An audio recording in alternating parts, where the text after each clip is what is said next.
The spring quarterly update released only a short while ago, and it is easily one of the largest additions to the game, bar the actual expansion pack itself.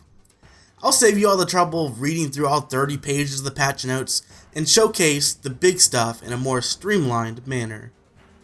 So number 6. Okay, I lied about only listing 5 things. I just want to add one more, the one that quickly runs down everything not in the top 5.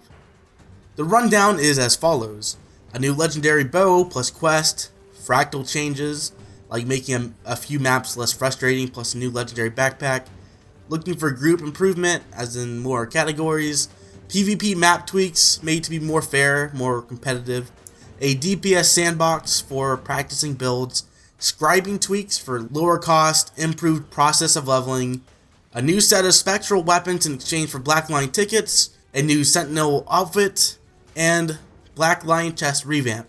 Essentially, it's just better and more streamlined rewards. So number 5, profession balancing. Let's start with the option to reduce other players' skill effects for better graphical performance. For more powerful computers, this won't do much, but for the more weaker ones, big clumps of people will run a little bit smoother. Each profession now has specific targeting reticles. Combo fields now have an associated color tied to its type, so dark is black and so on. Lifesteal has been standardized across the board, fixing up bugs and exploits. A metric ton of small tweaks for every profession. Most probably won't notice or even care. Those who do, though, should check out these specifics, because there is a lot of them. Generally, the profession balancing is pretty minor stuff, but it is nice to see these small changes across the board to enhance both the PvE and PvP experiences. Number 4, Maguma map tweakings. Essentially, the maps included with Heart of Thorns has received a bunch of improvements, including reward revamps. Map bosses now give a choice of valuable rewards, smaller number of bags from events, no longer have to complete entire events for rewards, just the segments, 50% EXP increase from kills, no longer diminishing rewards for repeat completions, flat increase to reward amount, adventures are easier and get more EXP, and new souvenirs from master vendors. Overall, it's just to make it a more rewarding experience. And then you get to a few of the maps like Verdant Brink. Daytime events give rewards over time. All waypoints are available and be tested much less often. A chance to obtain blade armor from meta events. Events are generally easier. Several events cannot begin at night now. And then events and vendors added. Then you go over to Auric Basin and Tangled Depths. 12 hidden chests added. Numerous minor changes on how the events function. Waypoints moved and won't be contested. Hero challenge moved. And a handful of bug fixes. And then finally over to Dragon Stand. Increased timer after victory, new reward once per day, new pet available, an old pet no longer hidden, nauseous pods visible through terrain, that's a big one, areas blocked by blighting trees are not blocked, Whisper Keeper vendors now sell boxes of Laystorm armor, and NPCs have been added to show off that Laystone armor. Adventures now unlocked more often, more forgiving on time, medals rewarded, and increased EXP. Achievements, the dailies have been overhauled, flat goal for completion, and a new rotation of ways to complete. It's a lot of minor changes in general, but will make playing these Heart of Thorns maps that much more convenient and worthwhile overall. Number 3, the level 80 boost plus free shared inventory slot. Available for everyone who purchased Heart of Thorns. The free inventory slot does not count towards the purchasable amount. Trial mode available for those less sure of which character to use it on. Using on a character already at 80 only gives the item rewards. For a lot of us that bought Heart of Thorns, this just means we have one free level 80 character, which is great, but it's not that huge. For those that recently jumped on, this is a fantastic way to get right into the newly added content, which is where most people will be these days. Number 2, Dungeon Rewards Revamp.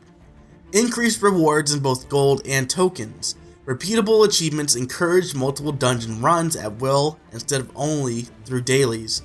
Upon the completion of 8 unique paths, you will get 5 gold plus 150 tokens. It seems minor, but the thing is, this makes dungeons significantly more appealing and not just as a one-time item grab. Now dungeons are viable for long-term gold gain by just running them in general. This change is still new, but But hopefully over time we won't have to wait as long as hours or even going well out of our way just to find a run on some of the lesser used paths. Hell, it's difficult to find any run whatsoever. Dungeons are a huge part of Guild Wars 2 and long-term play. More could be done down the line, like making running every single path in a single dungeon more streamlined and more rewarding, but this is a damn good start. And finally we get to number 1, the change I feel is the biggest. The Worldview World linking plus reward track. Worlds combine for more balanced team sizes, generally boost the population. Not a transfer, simply unification. Reward tracks similar to PvP, but in World, generally adjusted for WVW players. Gift of Battle will now be earned in a tract after the beta period ends instead of just being able to buy it with badges of honor, so you might want to get that in.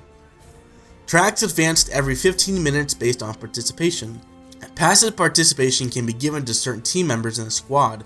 So, in other words, someone who may not be running right alongside the commander, taking towers and stuff, can still get their share by being a scout or defender, a less action-oriented role.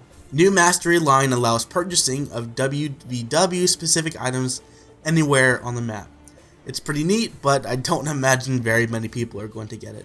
Numerous map changes to improve movability and to create better fighting spaces. Stability has been changed to remove stacks every 0.75 seconds instead of every 0.05. This is a pretty big difference that will make stability that much more powerful than before, but not too overbearing. Player created skill walls now have reduced effectiveness against crowds. Generally, the cap is set at now 10 instead of an infinite amount as it was before. EXP no longer rewarded in WVW. Tomes can instead be found in reward chests. Certain vendors are now selling large storage bags for badges plus gold. Cultural armor for each map. Keep waypoints now an upgrade instead of usable by default. Objective bosses HP scaling reduced by 40%. A max of 5 players to revive a single character. Must be out of combat. Similar to the dungeon rewards, these changes generally seem pretty minimal at a glance.